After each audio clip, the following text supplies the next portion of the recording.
The following movie is rated R.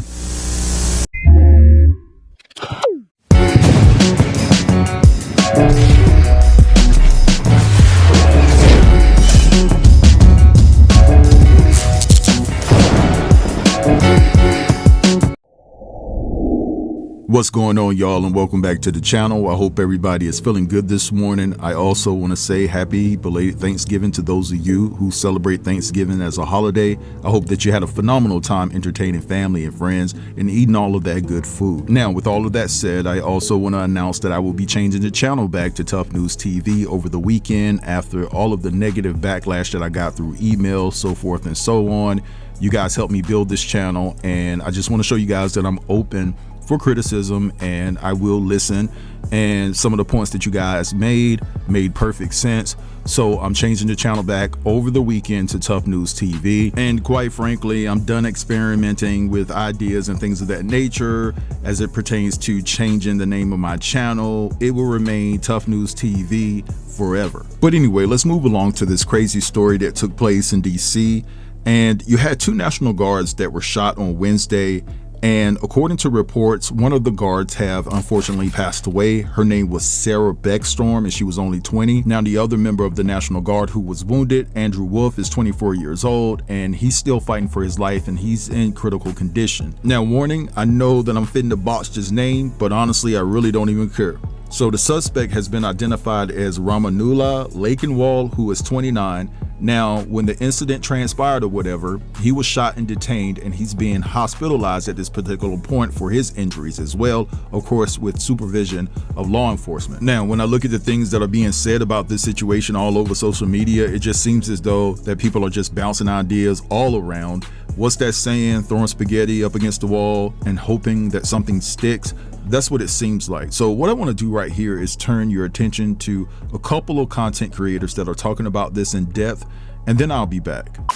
This is everything we know about the Washington, D.C. shooter, or the suspect, and the guardsmen that were shot. This is 29-year-old Ramanullah Lakenwal, and from what we're finding out, we still don't know the motive and why he tried to take out these two guardsmen, which we'll go over their names in a second, but what we are finding out is that he had connections to the U.S. CIA. This was confirmed by the CIA director, John Radcliffe, who said that when the U.S. was inside of Taliban, he was someone who was helping the CIA. So the New York Times actually confirmed that he worked for multiple U.S. agencies, and then back in 2021, as the United States was pulling out of Afghanistan, he was one of the people that were flown back to the United States. This was done under the program Operation Allies Welcome, in which those who had helped the United States as we're pulling out, we told them, hey, you helped us, come back to the United States and we'll put you through essentially an asylum program. While we don't know the motive on why he came to Washington, D.C., from what we know is that he came to D.C. and for some reason targeted these two National Guard members. This is 20-year-old Sarah Beckstrom, and this over here is 24-year-old Andrew Wolf. They had just been sworn into the West Virginia National Guard less than 24 hours earlier. According to the investigation, he used a revolver to shoot one of the guard members twice before firing at the second. We don't know which order that came in. And then from there, other National Guard members fired back. Both of these National Guard members are in critical condition, as it looks like they did shoot them in the head. Then when it comes to him, he's hospitalized. We don't know his condition, but it seems like he's under arrest and he is awake. I mean, there had been photos of him at the scene, not wearing really much of anything as they were starting their investigation. Federal prosecutors have already charged him with intent to kill and firearms offenses. But if one of these do pass, that could be upgraded to first degree.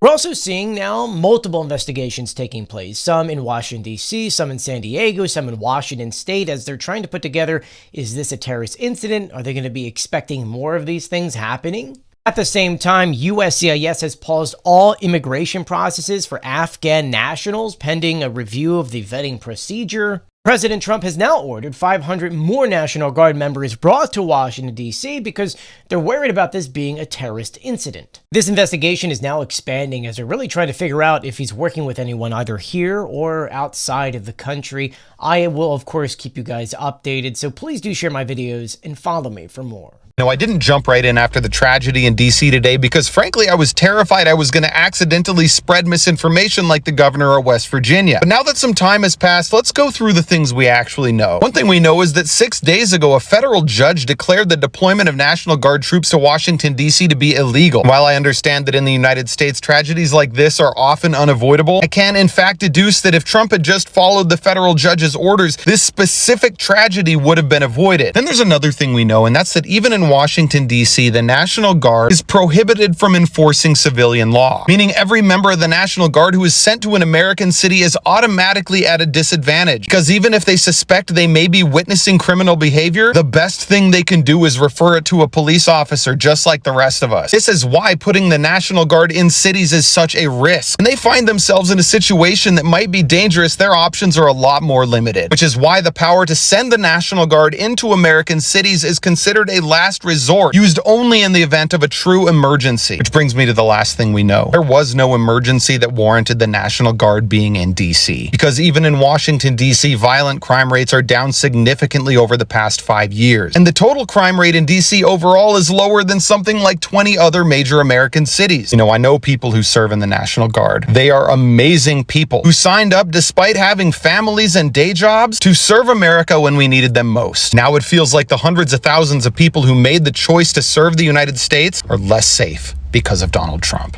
You know, I just gotta say this before I go to bed. What the f is wrong with you people? You know, one side you have the Democrats saying, oh, it was Trump who granted this guy asylum in 2025, which is true. And then on the other side, it was the Biden administration that let 76,000 of these people into our country in 2021, which is also true. So how about we just come together as people and realize that both parties fucked up, that both sides fucked up, and they both need to answer for it, because we have 2 National Guard members shot. One just died. The female just died. She was young. She had her whole life ahead of her, and she just got, okay? She just lost her life. Her family will never see her again. The other one is in critical condition, which is probably going to die, and their family probably will never see him again. Okay, do you understand that? Like, who gives a why are we arguing about this? We should all come together and realize both parties f***ed up and that this needs to stop. And if we don't come together and if we don't stop this bull, our country is going to fall. Do you understand that? Do you people get that? It's time to wake up. It's time to snap out of it. I just don't understand it. So when this first transpired, this is what Donald Trump had to say. He said the animal that shot the 2 National Guardsmen, with both being critically wounded and now in 2 separate hospitals, is also severely wounded, but regardless will pay a very steep price. God bless our great National Guard and all of our military and law enforcement.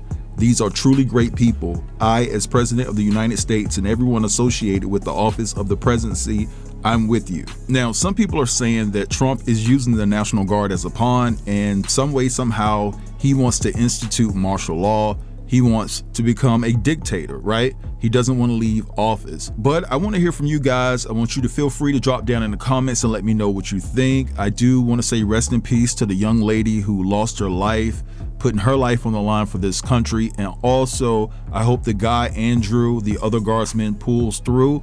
And I'm praying for his recovery. But this is just a sad situation overall. And like I said, I would like to hear your thoughts on this. But anyway, I'm out of here. Don't forget to like, comment, share, and if you're new here, go ahead and subscribe to the channel. I'll get with you guys later. Peace. Thanks for watching.